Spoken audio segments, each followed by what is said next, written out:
Beautiful. Yeah, I don't know why it was being all finicky. So did you have to make like a new Skype account or something? Like it seemed like this is from like a new user. I know. Like I updated mine and then it was like, I don't know. Who in the fuck knows? It's so stupid. Like I've been having all sorts of issues too with my technology, and my power went out earlier. I was like panicking, but only it must have been, you know what? I was making a bagel and I had the bagel in the toaster oven. It was like right after you left. Yeah. And it was pretty much done because I had the bagel. So it didn't fully click in my head.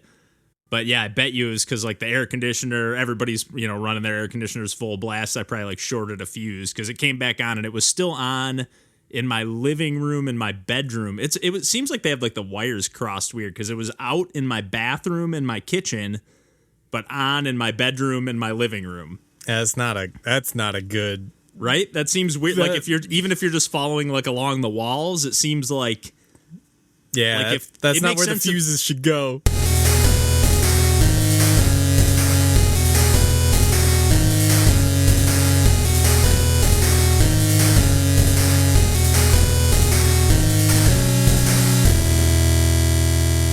Hey everybody, welcome to Pursuing Pixels. My name's Kevin Portelli, and I'm here tonight with John Hines. Hey there.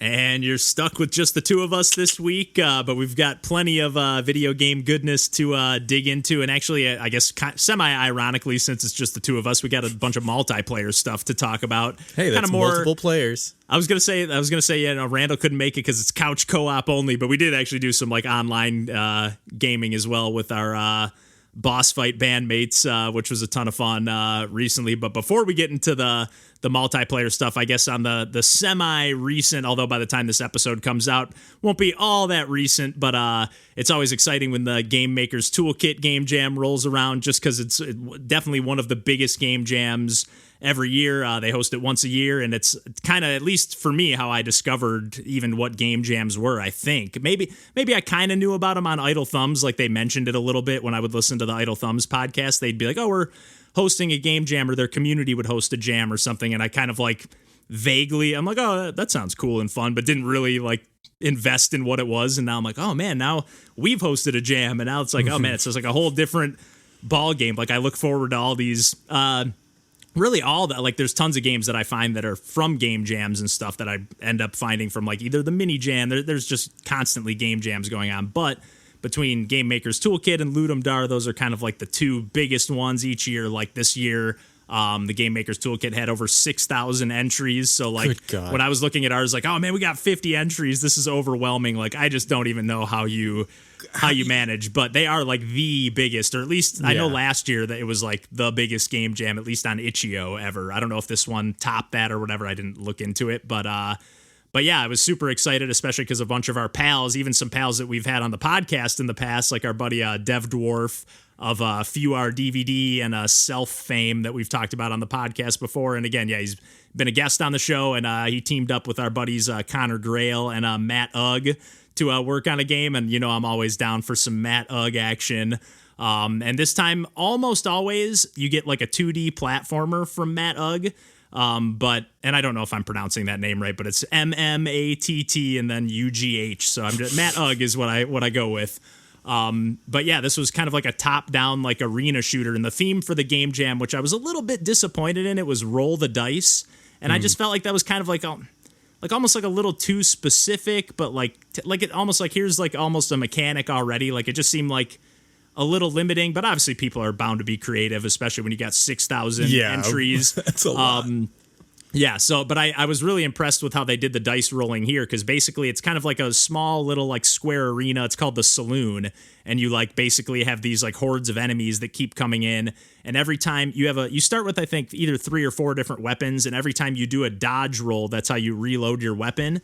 But it's also how every time you do a dodge roll, it like essentially rolls the dice and you have a new weapon in your hand, or one of your, weapons from your, the few that you have. And then as you get deeper into the run, you can pick up more weapons. You get like a buff. You basically like fill up a meter, get a new upgrade. And then it's like, okay, now I can hold one extra weapon at a time. Or now I have the ability to like roll a little bit faster or move a little bit faster, or there's just a ton of different buffs. It's actually really, really impressive. It's a tight little arcade game. Like at first, my first instinct was just like, oh no, it's not a platformer, and like, what is this? Like, and I died instantly. Like it was really hard right off the bat because I'm like, I don't even know what's happening. And you actually, for the most part, you have guns. It's like a kind of a Western themed situation, but like you do have like kind of a knife that you just have to, everything shoots automatically, so it's all about just kind of like positioning and dodging. So it did get like a little bit like you were kind of just running circles around the enemies, but I feel like that's kind of how every horde mode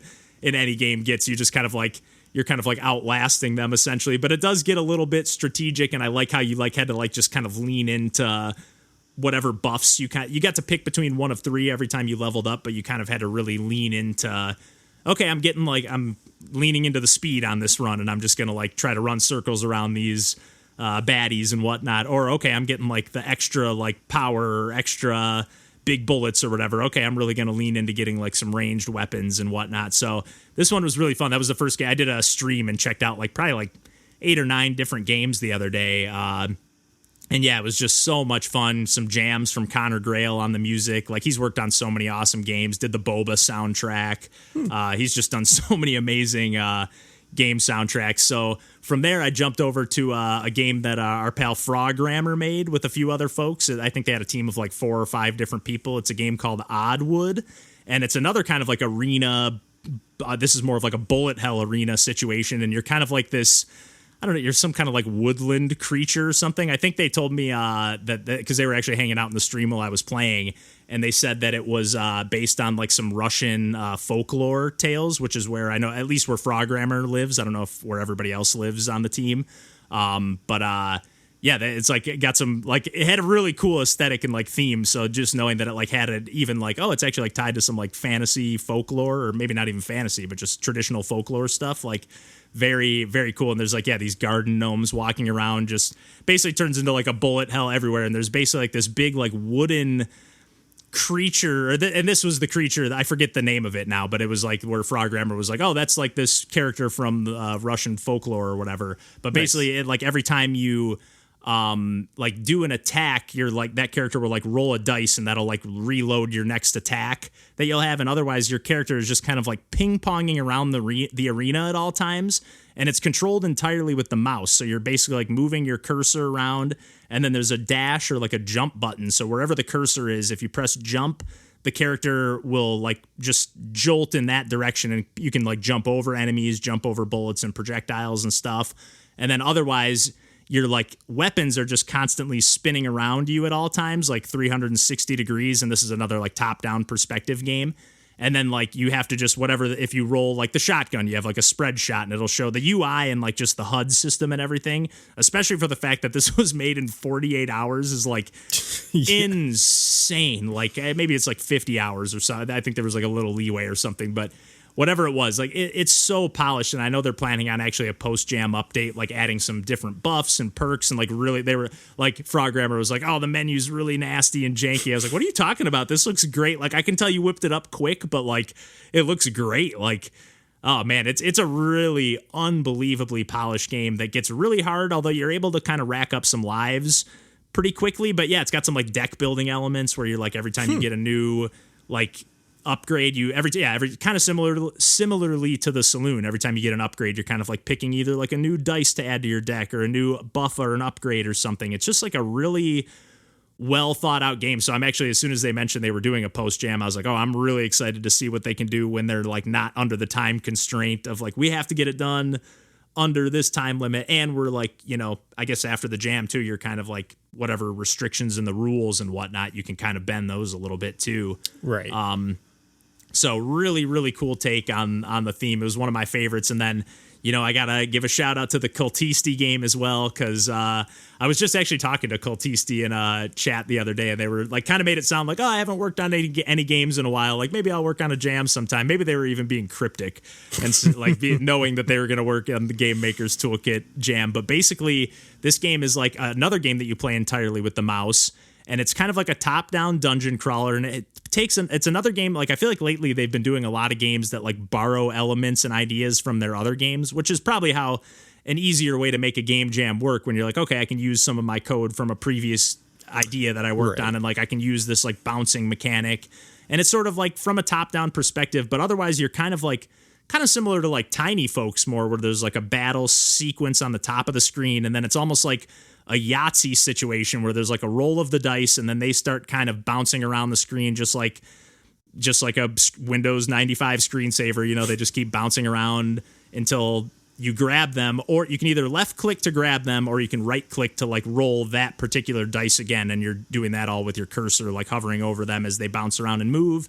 So you'll see like the enemy has 3 attacks, so you can pick up 3 shield dice and block those 3 attacks, and then you can pick up 3 attack dice, and you'll see that they have 6 health. So you just kind of keep taking turns, and there's like a timer that keeps ticking down that you have to clear that floor of like, either 3 or 4. Maybe it gets. I didn't get very far. It was actually pretty dang hard because like even in the second dungeon they add like areas where like you can't flip or pick. I think you can actually flip the dice, but you can't pick them up right there, and it kind of stuns you for a second if you pick them up over that kind of like, I don't know, it's kind of like a dotted, pixelated area. It's almost like a lava, area where it's like, okay, these are the stun sections or whatever. But it's just another game that's just so incredibly polished, like really clever take on like the dice theme, where it's like still feels like action packed and you're playing with a mouse. It's another game where I'm just all about playing these games where you're just like, again, the way I'm playing them, I'm just kick back on the recliner. I feel like a broken record. I say this all the time, but just kick back on the recliner, mouse on the armrest,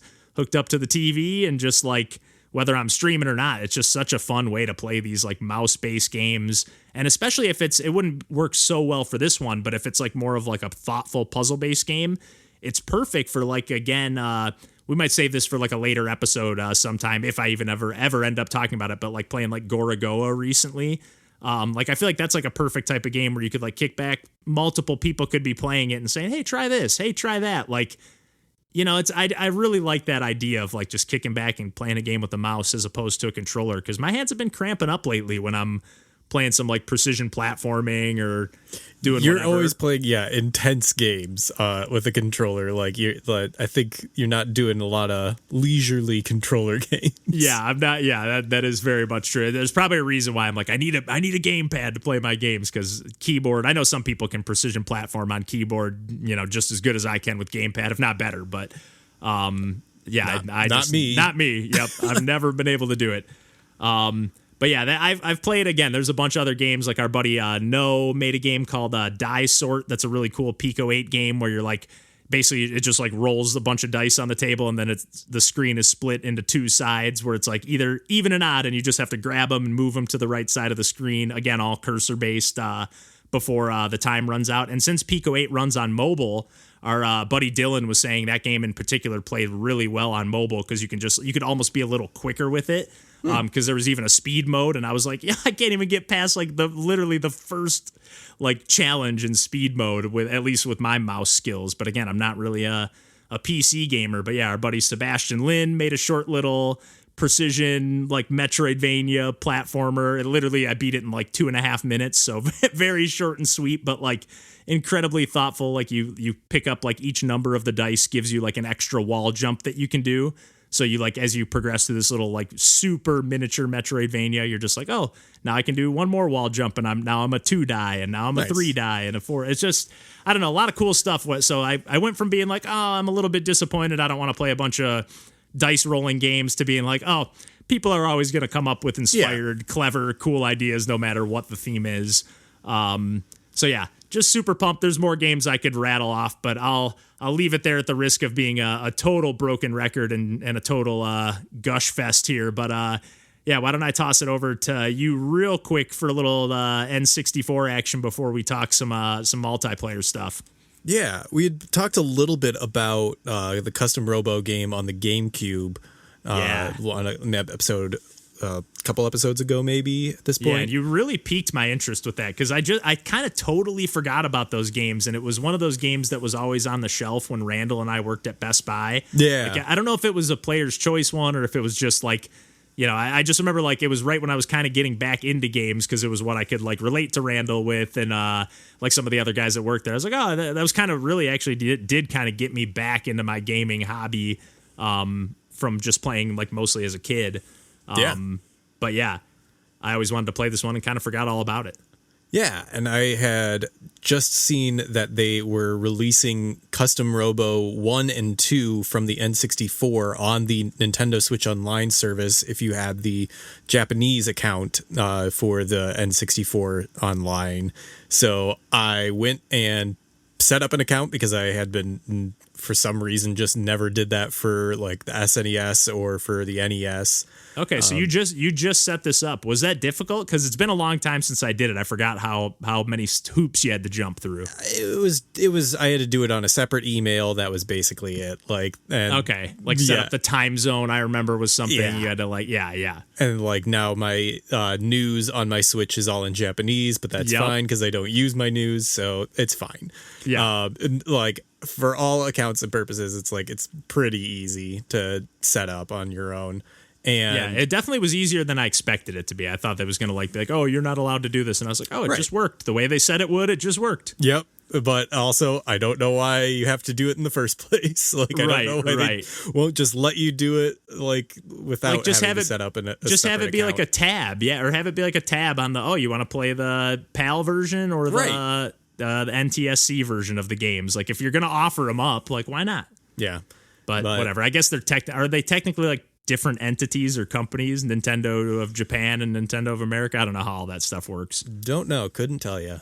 Yeah. But I started playing Custom Robo 1 on the N64 and did a little bit of, looking at guides to figure out, because it's untranslated, and I was trying to figure out, okay, well, what are the menu options? I could get a few words here and there, but for the most part, I'm this is completely in the dark for all of this, and a little menu heavy because you showed me just a tiny bit of it, and it's not just here's clearly start or options. It's there's you got a lot of choices. Yeah, but then I got into a couple battles, and even there's practice battles that you can go into fairly easily, and it controls exactly like the GameCube one, which was nice, a very refreshing surprise to be oh yeah, this there are a couple buttons that are different. I'm sure the way that the X and Y are mapped to the C buttons might be a little bit different if you were playing it on an N64 controller versus a Pro controller,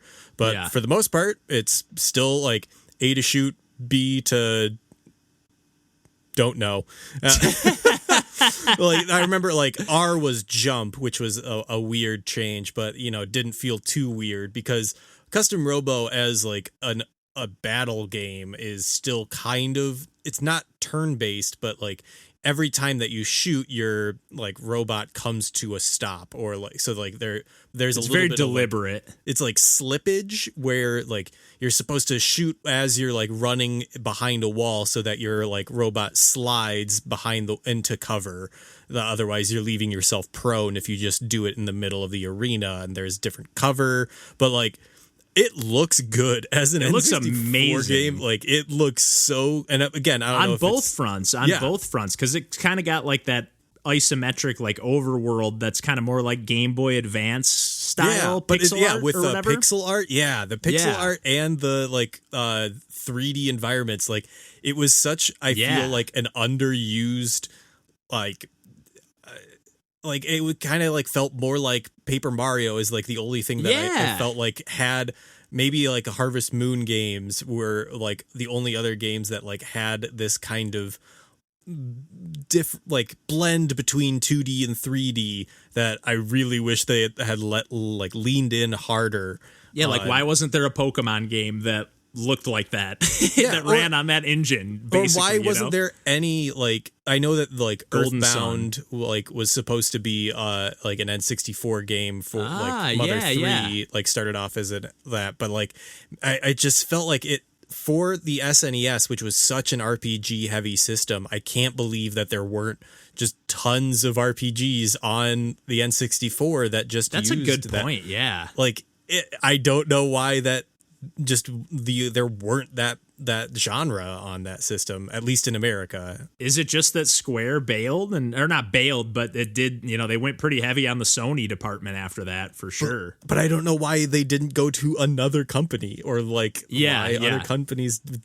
It just was, It's a great looking game and it controls good, but man, I wish that more games looked like it from the N64 era, because I think it looks great still. It really does. And again, I know we talked about it, like, because it, like, sometimes certain games, like, that extra crispness can, like, kind of look a little bad at times, but I thought it looked really nice here. Like, the game just looked really sharp and defined, like, colors looked good, like, didn't like seem like it was, it didn't look clunky at all. It looked really cohesive. Yeah, and the gameplay looked fun too. Like, again, it's got the, like, just the right amount of, like, because any game that has like mech battles, I feel like you do have to have that kind of like deliberate combat where it's like a little bit like, kind of like how the Dark Souls games nowadays like use that, like, or Monster Hunter, where it's like very much like you're committing to this attack right now. Like that, it feels like this is kind of like that, a little bit of that, in its DNA a little bit. Yeah, mostly it just made me sad that Nintendo hasn't made another custom Robo game since 3DS, I think the last one. Yeah. May have been one. Or maybe just regular DS, maybe. Yeah, it may have not even been remember. 3DS. Oof. But we also played, on the N64 online, one of my favorite games, or my favorite mini games on one of my favorite games, which was Checkerboard Chase, the multiplayer mode on Kirby 64, the Crystal Shards. We played that when we met up the other day, and that still, I think, holds up as a great party game. Great party game. Like, it's definitely one of those that, like, we didn't play it for all that long because I think it was the last game or one of the last games we played for the night. Yeah. So it was kind of like, oh, let's play this real quick and wrap up the evening. But it could easily be, like, if you had, like, a group of, it's up to 4 players, obviously, on Nintendo 64, but, like, however many people, it could easily be one of those games that you just play all night, pass the controllers around, having a few drinks or whatever. Like, as simple as it is, like, it's just like you could play it all day. Like, it's got like a little Bomberman in its DNA. Like, it's essentially just like a glorified Mario Party mini game. Yeah, but that just has like just enough balance and depth to the mechanics that it's like infinitely replayable, kind of, Yeah, and one of the reasons why I wanted to shout out this one in particular is that there is an early access game that is part also of the, I believe it was the Itch.io bundle for abortion access. I think it's been in a few of them too. I'm not 100% sure, but I'm pretty sure I've seen it in a couple of the charity bundles over the years. And it is exactly the same game. Like as of early access, it's exactly the same game. They've put a roadmap of, like, we want to add online multiplayer and like customization options and power-ups and stuff. But the game is called Drag and Drop. Dragon as a mythical beast. And oh yeah, I didn't even think about like drag and drop. Yeah, I didn't even think about that. But it's we haven't even described the gameplay. Which is in both Checkerboard Chase and Drag and Drop. There is I think it's an 8x8 a grid where you have free movement. It's not like you're not moving on like each square of that grid. Yeah, but, like it's you sort of like your attack sort of locks to that grid in a way, but like you're moving sort of freely.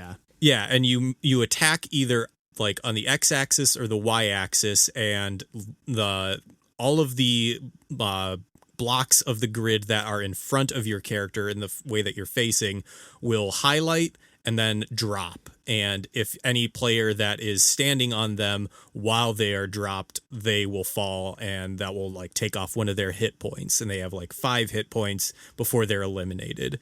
And when each player is eliminated, then the arena gets smaller, like the furthest border of like the grid falls down. So it's getting progressively smaller and smaller as there are less players. And it's a simple but really fun formula that works really well. And I'm super excited to see, how Drag and Drop evolves. Like, even though right now it's a perfect game by my estimates. Yeah, it's really fun, and especially because I don't know how convenient it would be to like sync up. I know you can do up to 4 players online on like the Switch, Nintendo 64 stuff. I did double check that, at least in the menus. Nice. It seems like you can, But I wonder how convenient it is for like, I know it's like technically a single player game, and then like, what if the controllers, are they connected properly? Like, I could just see it being like finicky and like recognizing it properly. But it's another game too that on that Nintendo 64 Online, where especially, and I know there were like a few graphical things when we talked about Crystal Shards like on its own, or like the bugs where like you just die underwater and stay dead forever.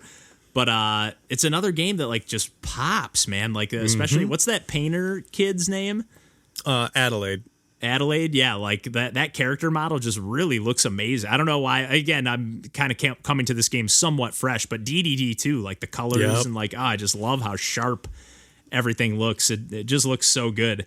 And then, yeah, that same night we played like a little bit of, which I really had never played before. I know you guys were giving me shit acting like, oh, yeah, you've never played this before, Kev. I truly never, other than maybe booted it up to just like play it for 5 seconds to see like what it was all about. But we played some Ultimate Chicken Horse, which is an interesting game. Once we started playing the party mode, I was like, this is the mode to play. Because the first kind of like free to play mode, essentially what you're doing here is like it's almost like a turn-based platformer where like you take turns, not take turns, it switches turns where there's like, okay, everybody takes a turn placing a new obstacle in the level, almost like cursor-based. We were playing on Switch, so you're using a controller, but moving a cursor around the screen, grabbing a new like obstacle from like a pool of different things you can pick or whatever, like either like a buzzsaw or a patch of ice, or just any number of different obstacles. There's a ton of different stuff, swinging blades or swinging like weights or whatever,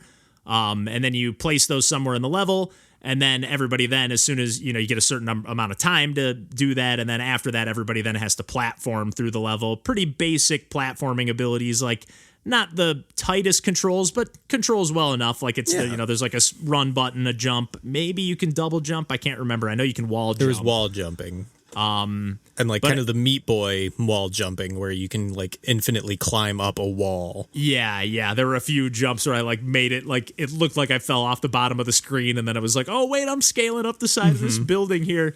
But it's like it kind of tries to walk the fine line of like you don't want to make the level too challenging, because if nobody finishes the level, then nobody gets any points. And if everybody finishes the level, nobody gets any points. So you got to kind of strike that fine line of like, okay, here's something I can do.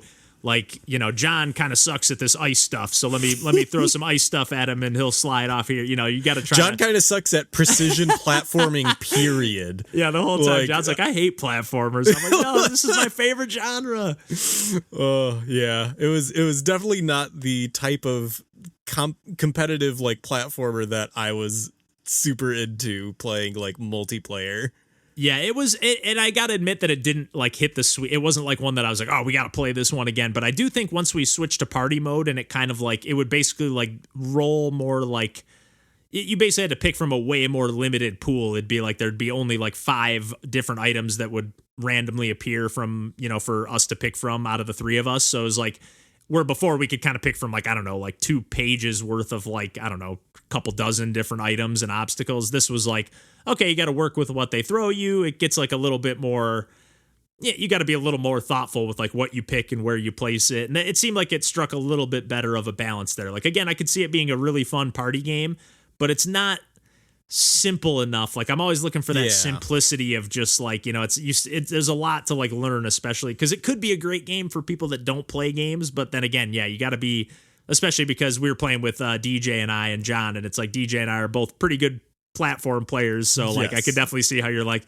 okay, this is just annoying. Like, you guys can do all these challenges pretty easily. And like, I'm just wall jumping into this flame here or whatever, just constantly. So yeah, it didn't quite hit the spot. I think that was like the first one we played, and we ended up like bouncing over to a few other things, and we ended up actually bouncing over to the Speedrunners demo. Yeah. DJ was like, I'll buy this game. And I think he has it on like PlayStation or something like that, or maybe on PS Plus. I know I've played it with him in the past, but we ended up having a freaking blast with this demo. I guess I don't want to speak for you, but I feel like this was maybe the most really fun game of the night. I don't know. I think the next one was probably still my favorite, but yeah, no, I did. This was the type of platformer that like I really enjoyed, because it was like the concept of it is like you're doing a loop around like a platformed level, and it like after one person falls up behind, you're all on the same screen. The screen is following the person in first who's running. And then once one player falls off the screen, then they're eliminated, and the screen then starts to shrink around whoever's in first. So then it just becomes progressively harder, like, and there are power-ups and different obstacles in the levels. But like the fact that it is the same route, that you're doing multiple times each round, and like they're the perfect size stage. Like after one lap, you already have it memorized, and you already feel like you might learn a thing or two where you're like, ooh, I can like grapple off this thing real quick, because you have like this grappling hook that you can use. But sometimes the environment changes, and you can't, everything that you predicted like gets thrown. It's such the way that it ramps up too, like as just the way that screen closes in, it's so great, because it gets really like, it's actually like I took a couple like clips on the Switch while we were playing, and I was gonna post them on our Twitter, and I was like, oh, these actually look really lame, because it's just like a flashing red box with like a little rectangle in the middle. But like when we're playing, we're like, oh my god, we're shit, because it's screaming at each other, because you don't like take damage and die. It's like actually when it's almost like Smash Brothers style, like when you get like pushed off the screen or whatever. So it could be because there's just like it's almost like a Mario Kart game. Like there's just enough power-ups, like especially like the hook shot one where you can like actually hook onto the opponent in front of you, but like they can position themselves in a way where like the wall might be in the way, so your hook shot, like you just got to be like thoughtful enough, but again, it's not like overwhelming with the number of items. Again, we were just playing the demo, but there were like 4 or 5 stages on the demo that we got to play through, but it did look like there were like a good 20 or so. Yeah, like 20 so stages. It was definitely like, oh man, if this would be like a no-brainer to grab on sale, or I think it's probably like $10 or $15. I don't know the price offhand, but I think it was 20 maybe even. I don't remember, but whatever it is, I think it's like an easy game to recommend if you like playing like platformers or racing games, and you do like have people over to play party games. Like I had a blast, and at least worth checking out the demo at the very least. But it's on my radar as like, oh man, if I'm like, if I have some people over and the mood's right and we feel like playing some Speedrunners and sinking into it, like maybe I'll pick it up. Also, just the fact that when a round ends, it starts immediately back up in the exact spot that it ends at. So that it's just this infinite loop that like, it feels seamless to like just start up a new one. And it's so good. And it's got a really cool, like almost like a graphic novel, comic book kind of art style to it. I don't know how to describe jazz soundtrack. Like big band, like superhero. Like it's a really good, really energetic. Like it really, like I feel like the energy in the room when we were playing, just great. Like we went from like we were having a good time regardless. But when we played that, and I even was kind of like when DJ suggested it, I was kind of like, I've played that before. It's a pretty fun game. And it was just like, oh man, it was the right game for the right mood for sure. Absolutely. That was a blast. And so what game were you that was all the games I had on the list other than the other game we played with the boss fight pals. Is that the game you were talking about? No, I was we also played Conduct together. Oh my God. I totally forgot about that. I forgot we played that with DJ. I was thinking about that with Nick, our buddy Nick as well. Yeah, we played that both times, and I agree. I actually agree with you that this is probably the cream of the crop. Yeah. So Conduct Together is the Switch only version of the Conduct This series. I don't know what that's probably the best way to say it. The Conduct series, or the Conduct This, to the best that I can tell, is the original game. Yes, Conduct This was the mobile version, and then there was Conduct AR, which was an augmented reality version, which is Apple only. That sounds and then cool. there is Conduct Deluxe, which is a Steam, and it looks like it's a computer version of it. And that one, it does not have the multiplayer mode that we were playing, or controller support. You have to play with the mouse, the best I can tell, which seems kind of insane. It seems like it would work better for touchscreen purposes, like if you had it on an iPad or whatever, because you can easily use like 2 fingers. But if you're whipping that mouse around, I actually saw some people in the reviews saying like, oh, if you're going for 3 stars, you have to be like a master with the mouse, which is not a surprise, but not a surprise based on even with the controller with 3 people. Yeah, but Conduct Deluxe also, I think, has a level editor mode that isn't present in the other ones. But like, okay, man, I really wish there was controller support, and I really wish there was that multiplayer. So yeah. I think, despite it not being the most feature rich of the versions, I still think Conduct Together on the Switch is the best version of it. Definitely. Because it's the we get the controller support, and what it is, it's a train like diorama kind of game. Yeah, it's like an isometric top-down perspective. Yeah, where you have a train, at least one train, and at least one station. And the station is like, oh, there's a red station and there will be red passengers. And you get your train to that station and you need to drop off all the red passengers at the red station. And then they start adding more trains, they start adding more switches, they start adding more stations, they start adding cars and like freight trains and other obstacles. And I think it's a really good single player game. Like, it is very difficult as a single player game. And I feel like a totally different game. Like I feel like it's kind of the same, but it's like, playing multiplayer, I feel like it's easier to just embrace the chaos of it, where like I feel like in single player you could easily just be like in total focus mode and just like getting mad every time you die, and like I could see getting into like a frustrating loop with the game potentially. I haven't played it much single player, to be honest. Yeah, it's hard. Like it's really hard. There's a lot to juggle. It's such a hard game. It's such a hard game in every respect, but when we play local multiplayer on Conduct Together, which we were playing on the Switch, it is simultaneous multiplayer. So everybody has access to all the buttons at the same time. So if anybody presses A, the A train will stop. Yeah, and I guess we should mention how the controls work. It's essentially like on any given level, there'll be up to 4 trains, and each of those trains will be tied. It can be only one train sometimes too, but they'll be tied to one of the face buttons on the controller. Mm-hmm. And then there'll be up to 4 tracks, and then each of those tracks, or like switches in the track that you can like alter the path of the train. And then those are tied to one of the 4 like face buttons on the on the D-pad, yeah. Face buttons on the left, I guess, like Joy-Con. But yeah, so it's like you're really, and again, like John was saying, like it's all tied, like anybody can press A at any time. So like it's very frequent that you're 2 people are on the same wavelength and going like, oh shit, we gotta stop A, and then we both do it, and then the next person immediately starts it right back up into the thing that they were both trying to dodge. Yep, and it's just so satisfying to like embrace the chaos and the calamity and just be like, oh shit, like it's just the perfect party game for like.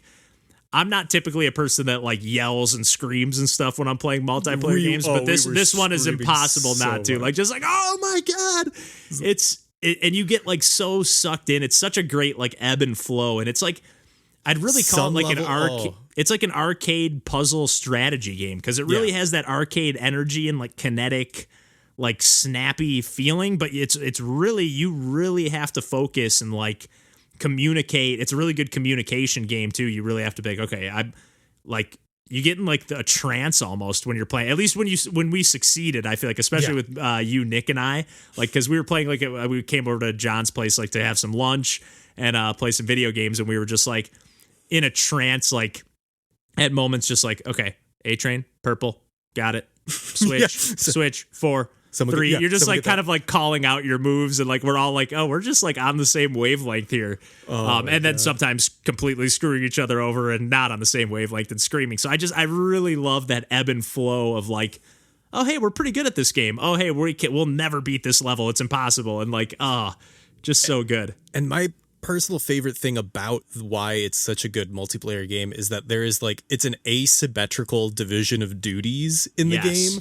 Like you can't, it is so hard to be like, especially with 3 players. Yes, with 3 players, but like there's so rarely like just in the obstacles and the amount of different types of passengers you have to get, like it is so hard to be like, okay, each person gets a train or each person gets a track. Like you kind of really have to do it like we would get to levels where like, there were 3 trains and we're like, all right, we each get a train and we can just do the tracks in front of us. You're constantly having to shift. Yeah. You can't like just go, this is the strategy for every stage. It's like, this is okay, we figured out this stage. Now we got to execute that strategy. Like it's I really loved cool when game. we would get to a new stage and like we would just like do the first like 10 seconds. We're like, what the fuck is going on here? Like I have no idea what's happening on this stage until like we either have like a tremendous crash or like we finally get something right. There's just enough stuff in your control, just enough stuff out of your control, and the visual design is just great. And again, the soundtrack to go back to just that jazzy energy again. It's got that like Sega vibe almost. I really, really enjoyed playing this one. And I guess like before we wrap up, I'll save Gorogoa for another time, I think. But I think we should at least talk about some Fall Guys too, because we sunk up with I always say, we were just talking about this the other day. I always say sunk up as like the past tense of sinking or synced up with people. I don't know why, but it just sounds better and makes more sense in my head, and I can't stop doing it. So pardon me for doing it, but I'm just going to keep doing it probably till the end of time. But anyways, but now I'm going to be self-conscious about it every time I do it. But anyways, yeah, I feel like it's like one of those things where we talk about it. We've even probably said this on the podcast before where we say like, oh, like, let's get together this week and play games, and then we kind of push it off, or we never, like, follow through on the communication, and, like, this time we finally were like, okay, let's play some games, and kind of last minute, I was like, oh, yeah, I forgot Fall Guys became free to play, and I actually think I was sort of reminded about that because that new, like, Kirby Dream Buffet that got announced, that everyone was like, oh, Kirby Fall Guys, and I was like, oh, yeah, Fall Guys came to Switch, and we're always like juggling the fact that like our buddy Mikey doesn't have the Nintendo online service. Like we just all don't have like and play on the same platform. So this was like, oh, it's free to play. It's cross platform. Let's give it a try.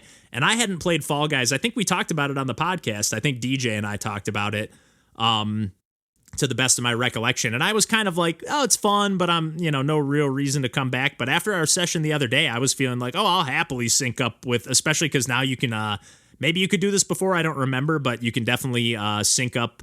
You could sync up and party up with people before, but I don't think you could like squad up as a team, and you can like play as a team of 4. And we actually ended up winning one of the rounds, getting like the gold crown or whatever in the squad mode.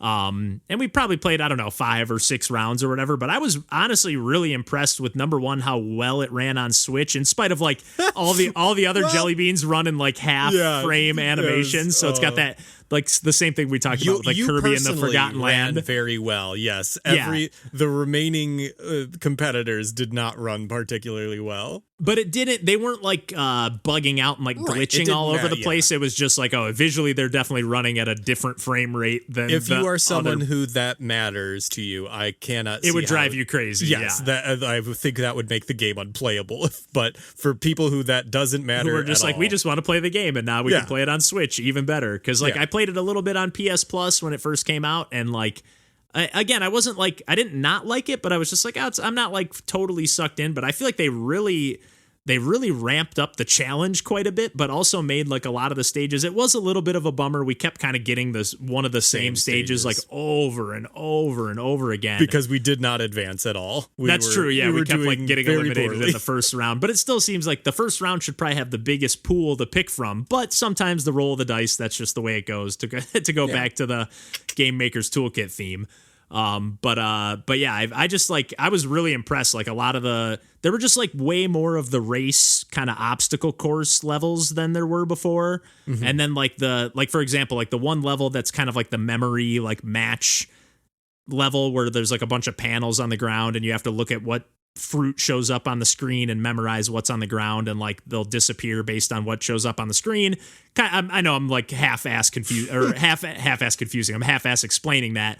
But they added like a spinning bar to the middle of that you have to, like, before that just wasn't there. So it was like kind of it was like too easy of a game. You just like memorize the few fruit, stand and kind of just watch what all the other players are doing. But now, because you have to constantly be like managing jumping over this, like, playing jump rope essentially with this spinning bar in the middle of or around the whole playfield essentially. Like, I don't know. I thought everything they changed and everything they added, I just thought really.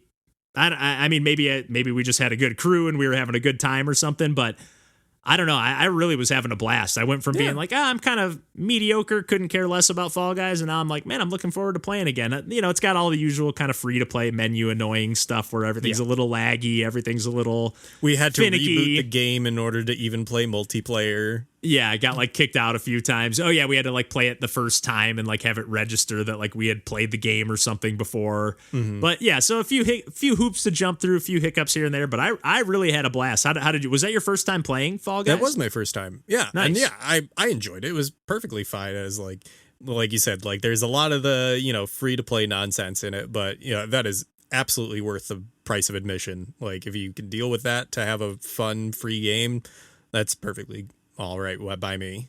And perfect for like what we were kind of doing, because I feel like it had been a while since we got together with the band guys and caught up and stuff. So it's kind of perfect for like, okay, we're like, and I don't think any of us are like maybe your immediate challenge or the game that you're doing, but you're also having just catching up and stuff. And like, I don't think any of us were like hyper invested in winning the round. No. Like we did win one, but like I don't think any of us were like, if we wouldn't have left feeling like dejected and defeated, like, oh man, what a waste of time gaming tonight. But I'd say it's like one of the more fun takes on the battle royale formula or whatever, like I don't know, like it seems like it's just taken for granted now that Fall Guys is just a thing that exists and is a game that is in the world or whatever. But it's a pretty cool game, and pretty cool that people can just play it for free now. So I gotta say I'm happy with that. But I'm happy with also wrapping things up here for this week if you are as well. So yeah, why don't we wrap it up there? And as always, you can find us on the internet at pursuingpixels.com.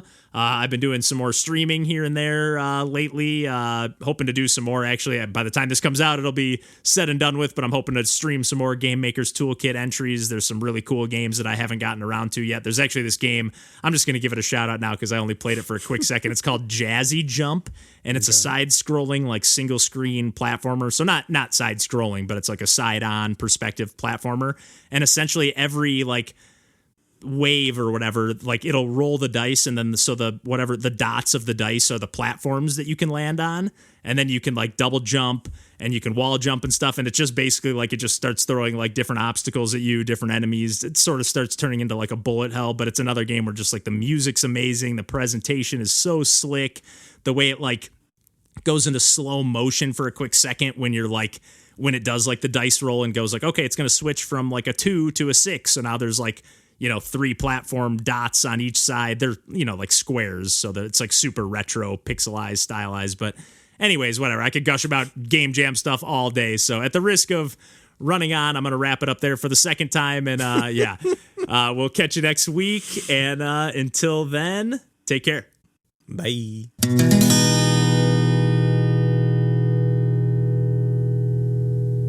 That works for me. Perfect. That was flawless. I was ready. I was like almost ready to start doing a second outro, and I was like, nope, that's good. We did it. That's good. Too funny. Oh, good. Too funny. That was fun though. Yeah. I can't believe I forgot about I'm already forgetting it again. Conduct Together. Yeah, I can't believe that was like literally the first game I have written down on the list. Good. And yeah, that game's amazing. Didn't even talk about unlocking all the extra trains, like the actual like history aspect of it. Yeah. So cool. What do you got going on for the rest of the evening? Just getting to bed.